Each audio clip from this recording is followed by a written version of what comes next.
Dios les bendiga. Amén. Vamos a orar. Ya el pastor nos dijo, vamos a ver los oficios de Jesucristo, pero primero vamos a orar. Padre Santo, te queremos agradecer este hermoso día, Señor. También queremos agradecer la disposición de corazón de los que hemos venido a estas charlas, Padre. También queremos pedirte una bendición extra, Señor,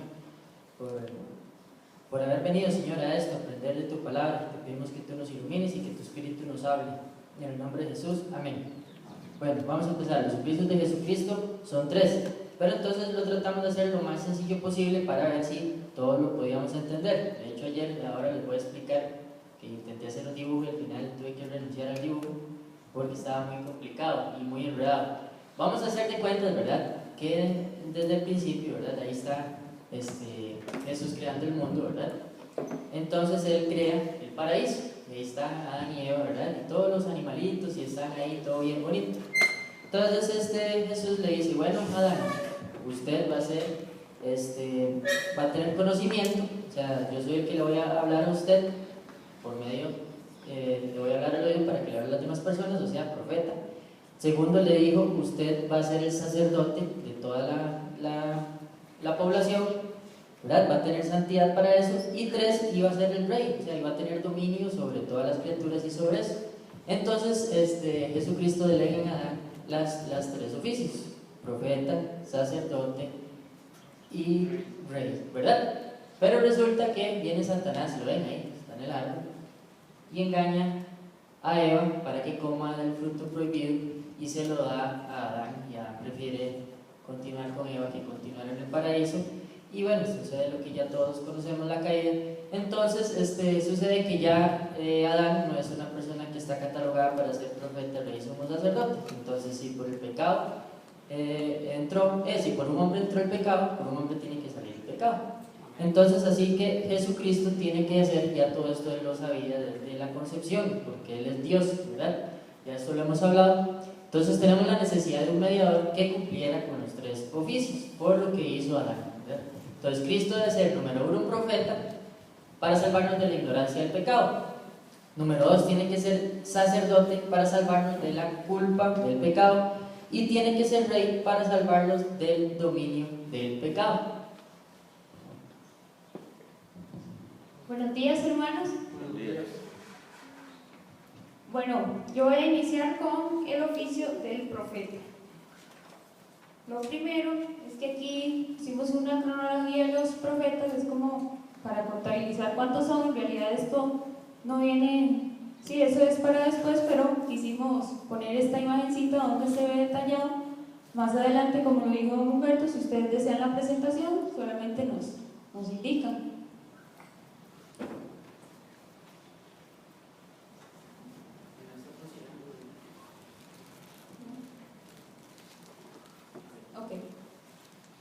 Bueno, podemos observar, así era como vestían los profetas, ¿verdad?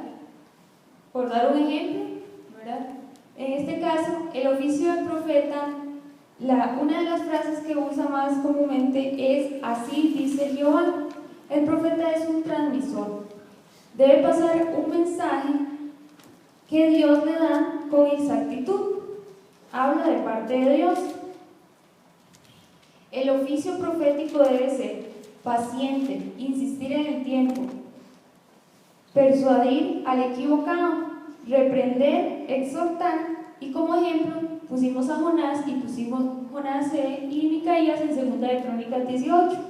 Micaías es un profeta que Josafat, como rey, solicitó estando en Israel con el rey Acab, después de haber tenido 400 profetas, o de que el rey Acab le hubiera presentado 400 profetas, mandan a llamar a Micaías porque Josafat, rey de Judá, lo envía a traer. Y Micaías, aquí lo importante es que él dice que va a decir lo que Dios le dice. O sea, vemos que está cumpliendo el ejemplo de transmisor, de llevar el mensaje que Dios le da a él con exactitud.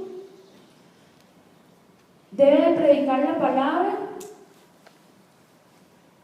que inste a tiempo y fuera de tiempo, redarguye y reprende, exhorta con toda paciencia y con toda doctrina.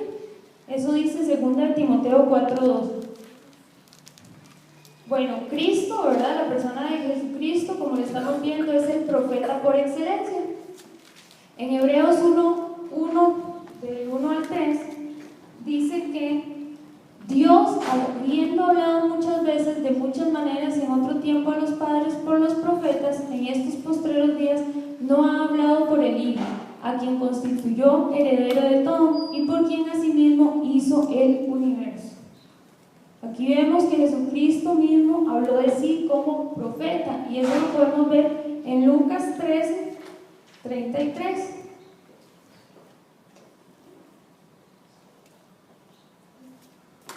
Sin embargo, es necesario que hoy y mañana y pasado mañana siga mi camino, porque no es posible que un profeta muera fuera de Jerusalén.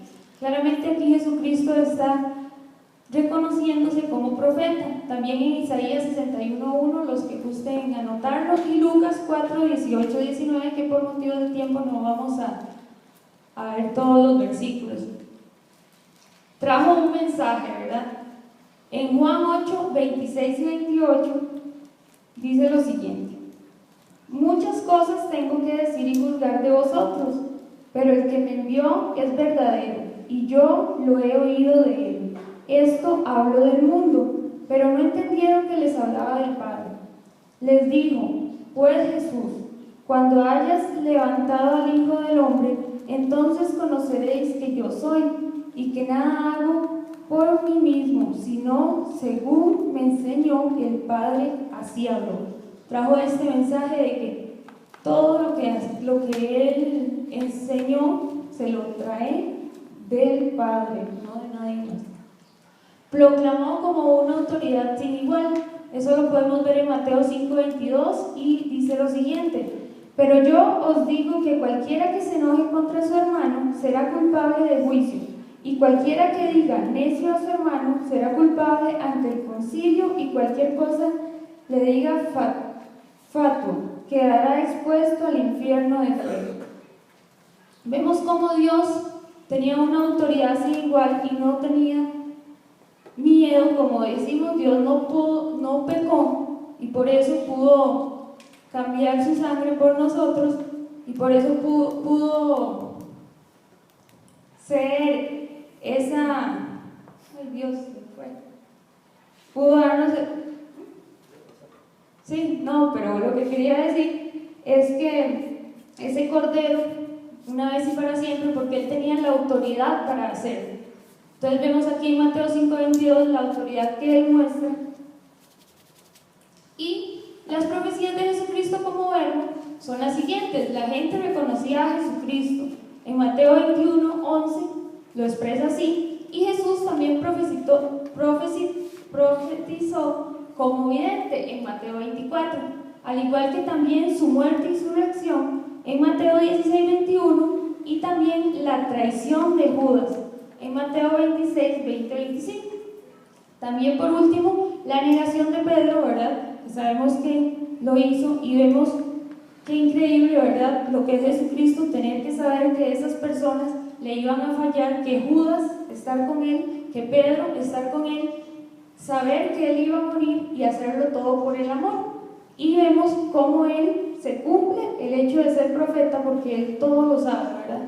Entonces vemos el amor increíble que él tuvo por nosotros, y vamos a pasar con Ricardo con el oficio de sumo sacerdote.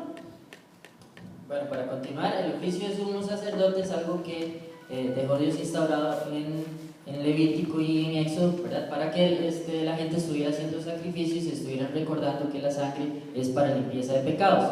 Entonces, evidentemente, el sumo sacerdote era la representación ante Dios de los hombres, y era el encargado de representar el pueblo ante Dios. Era, por así decirlo, como el que intercedía, ¿verdad?, ante Dios. Era como el jefe de Dios ante el pueblo. Entonces, evidentemente, el sumo sacerdote era el que tenía que hacer los sacrificios. Aquí vemos las vestiduras del... ¿Se apagó? Vemos las vestiduras del sumo sacerdote. Ok, perfecto. Aquí podemos ver las vestiduras del sumo sacerdote. No vamos a entrar como mucho porque el tema de hoy no es las vestiduras del sumo sacerdote, pero les podemos decir que esa túnica blanca era una túnica de lino que se tenía que poner encima para que ni siquiera el cuerpo tocara por razones de pecado. Después vemos lo que utilizaban en la cabeza como una manta, tras la que sigue, por favor. Ven, arriba un turbante que decía santidad a Jesucristo. Santidad a Jehová, exactamente. Y tenía hombreras, cada cosa representa una cosa en específico, tanto así que vemos aquí que tenía unas campanitas. Las campanitas eran porque el sacerdote, una vez que se hacían los sacrificios, tenía que entrar al propiciatorio, ¿verdad? Entonces, con la sangre que había derramado, se llevaba, por decirlo así, un territo de sangre, aspersaba sobre el propiciatorio 7 veces en dirección oriente, si no estoy fallando ahorita. Después de eso, echaba un poquito de sangre sobre los cuernos que estaban en el propiciatorio y después lo vaciaba abajo. Todo eso lo podemos estudiar en Levítico para los que estén interesados, que eso se hacía. Posterior a eso, el sumo sacerdote entraba al lugar santísimo y las campanitas eran porque si las campanitas dejaban de sonar, tenían que jalar, tenían un mecate. Si las campanitas dejaban de sonar, significaba que el sacrificio no fue agradable a Dios y lo tenían que sacar muerto, ¿verdad? O sea, era una forma de ver que, digamos, nosotros por nuestros propios medios no podemos presentarnos ante Dios sin un sacrificio de sangre. Entonces, así nos queda bien clarito cómo era el sacrificio en el Antiguo Testamento. Ahora vamos a ver un poco el sacrificio de Jesucristo. El sacerdocio sale de la tribu de Judá, el sacerdocio de Jesucristo. Cosa muy curiosa, por decirlo así, porque siempre habían sido los levitas. Digamos, la tribu de Leví es por excelencia los que eran los sacerdotes. Pero Jesucristo vino y los humilló. ¿Por qué? Porque los levitas ya habían corrupto todo el trabajo del sacerdocio. Entonces Jesucristo sale de la tribu de Leví. La que sigue. Okay. Las funciones del sacerdote. Aquí tratamos de hacer un ejemplito, ¿verdad? ¿Qué era lo que tenía que hacer el sacerdote? Aquí en no es pacto de Adán, ahí podemos poner el Antiguo Testamento y en el otro Nuevo Testamento. Es que en la mañana me pasó un accidente y no pude como terminar de hacerlo bien. Entonces tenemos lo que hacía el sacerdote. Tenía que haber propiciación, una reconciliación, expiación y redención. Más o menos ahí están los versículos donde podemos tomarlo ahí. Y hablamos que la propiciación es para la humanidad total, que propiciar significa tapar, ¿verdad? O sea, Dios tapó el castigo que merecíamos todos, pero lo deja abierto. También igual la reconciliación está abierta, pero hay que llegar a recibir la reconciliación. La expiación es para los que creen, que es la limpieza, o sea, mediante la sangre de Jesucristo.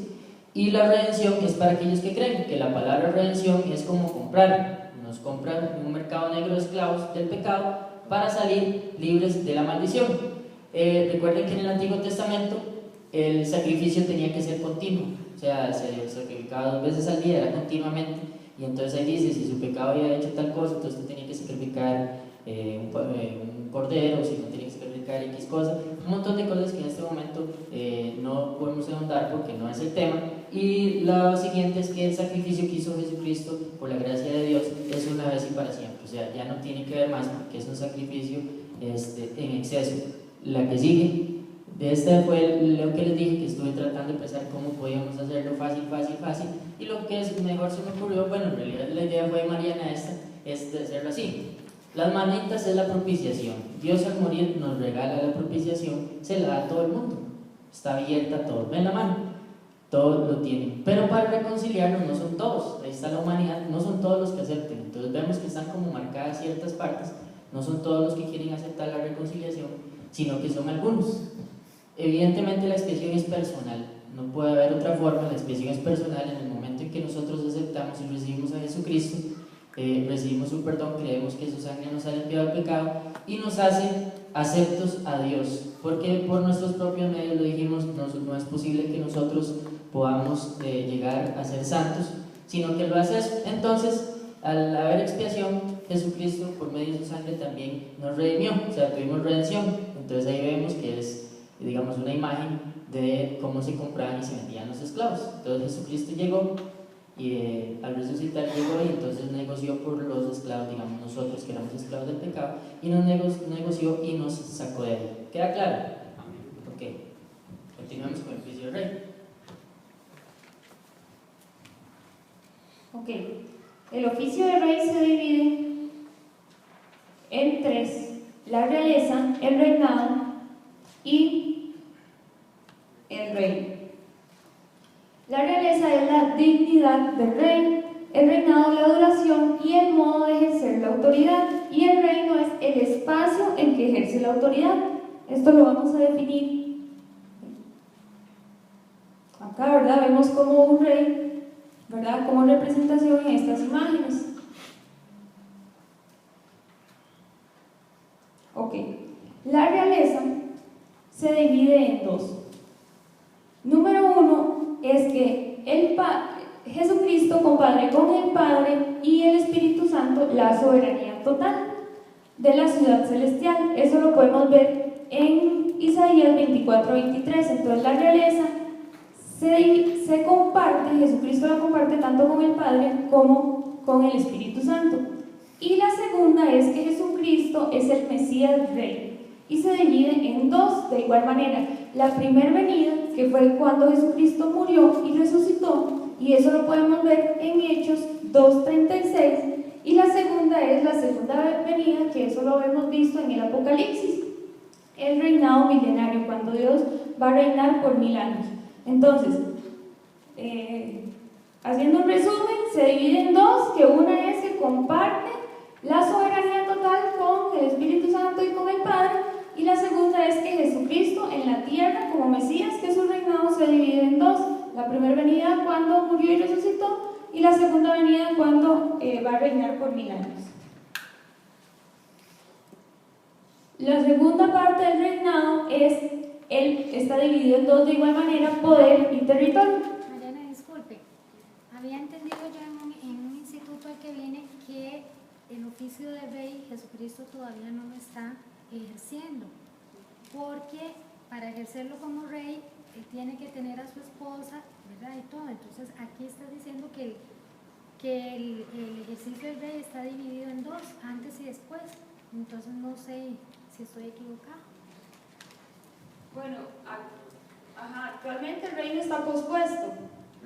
Se entendió que dije que estaba actualmente en O sea, yo entendí en el instituto que ese oficio Jesucristo no lo está, o sea, no está activo, ejerciéndolo, porque él aún no ha sido coronado como rey. Le falta su esposa, que es la iglesia, ¿verdad? Pero acabo de entender que el reinado está dividido en dos. Entonces, cuando vino, era rey, pero murió. Y ahora estamos esperando el reino milenario. Entonces, está como dividido, no entiendo. Bueno, si gusta, contesto yo. Jesucristo, como dijo don Humberto, lo tenemos que aceptar como Salvador, tanto como Rey, como sacerdote y como profeta. Entonces, Jesucristo tenía que cumplir con estos tres oficios para salvarnos de la ignorancia. No, el Rey era del dominio. Entonces, Jesucristo en su momento, por ejemplo, a lo que yo ahorita, en su momento, cuando Él estuvo aquí en la tierra, tuvo poder y territorio. Entonces, para poder tener poder y territorio, eso lo tenía que tener una autoridad, el rey. Luego, fue pospuesto, ¿verdad? Está pospuesto, y cuando Él va a venir, en el milenio, ya va a reinar. Eso es lo que... Mariana, le hago un aporte para que se aclare. Jesús, cuando vino al mundo a los 30 años, Él le propuso a Israel que Él venía a ser el rey, que Él es el rey. Pero Israel lo rechazó. Entonces, al no tener súbditos, Él pospone el reino. Pero Jesús tiene un problema, que Él no puede ser rey hasta que lo coronen como rey. Entonces el Padre no lo va a coronar sin súbditos y sin esposa. Por eso es que Jesús todavía no ha empezado el oficio de rey. Ok, entonces el reinado, el poder, en Mateo 28:18, y dice lo siguiente: Jesús se acercó a ellos y les habló diciendo: toda autoridad me ha sido dada en el cielo y en la tierra. Entonces vemos el poder que tenía Jesucristo y el territorio en Mateo 4:23, y dice lo siguiente: Jesús recorría toda Galilea enseñando en las sinagogas de ellos Ahí sigue hablando, pero vemos cómo él recorría toda Galilea, que es otra facultad o otro requisito para poder ser rey. Y en la tercera, el reino, los súbditos deben de realizarse. Eso lo vemos en Eclesiastés 12:13, que por cuestiones de tiempo no lo vamos a ver. Tienen que tener seguridad en Juan 8:32, justicia. Y además de ello, Cristo cumplió la justicia de Dios mediante su muerte. Por un hombre entró el pecado, como lo vimos anteriormente, y por un hombre debe salir por el principio de sustitución. El reinado de Dios en la tierra se entra por el nuevo nacimiento en Juan 3:5 y por medio del arrepentimiento. También tiene una constitución política y la regla de oro que la vemos en Mateo 7, Juan 3, vamos a ver, Mateo 13. El apéndice en Juan 13:34, que no lo vamos a ver por motivos de tiempo. Con esto termina lo que es el oficio de rey. Y vamos a continuar con Ricardo con las conclusiones. Voy a hacer un pequeño aporte ahí a lo del reino. Cuando Jesucristo vino, como lo dijo el pastor, él vino a ser rey sobre Jerusalén. Pero entonces resulta que él empieza, si vemos Mateo, desde el capítulo 1 más o menos hasta el capítulo 8 o 9, hasta el 12, él habla claramente, habla como abiertamente. Tanto así que él deja, ¿verdad?, una constitución política que es el Sermón del Monte, que está en Mateo 5 hasta el 7 aproximadamente. Está la constitución política. Esa constitución política es tan importante que la mayoría de países del mundo ha tomado eso como base para hacer sus leyes, sus propias leyes, el Sermón del Monte. Posterior a eso, recuerden que la Biblia dice, a los suyos vino, pero los suyos no le recibieron. Entonces, por ende, digamos, él vino, yo soy rey, pero es que ellos no querían ese rey, ellos querían un rey político, coronado, lleno de gloria, fuerte, grandísimo, y Dios no vino a eso. Entonces, Dios pospone el reino. Por eso es que el reinado del Mesías rey se divide en dos: cuando vino a la tierra y murió, y cuando va a ser coronado rey. Entonces es muy importante que veamos eso, ¿verdad?, en la parte de Mateo, que digamos, él empezó a hablar así. Posterior a eso, cuando ya vio que relativamente él no le iba a recibir como rey, empieza a hablar en parábolas, que es cuando empieza a cambiar a partir de Mateo 13 más o menos. ¿Queda claro? Ahora vamos a la parte, si tienen preguntas pueden hacerlas, ¿verdad? Ricardo, Sí, claro. disculpa otra vez. No hay problema. Es que me faltó un dato. Sí. Él vino a salvarnos como rey del dominio, Ajá, como correcto. sacerdote de la culpa y como profeta de... Como profeta de la ignorancia. Ok, vamos a la parte de conclusiones.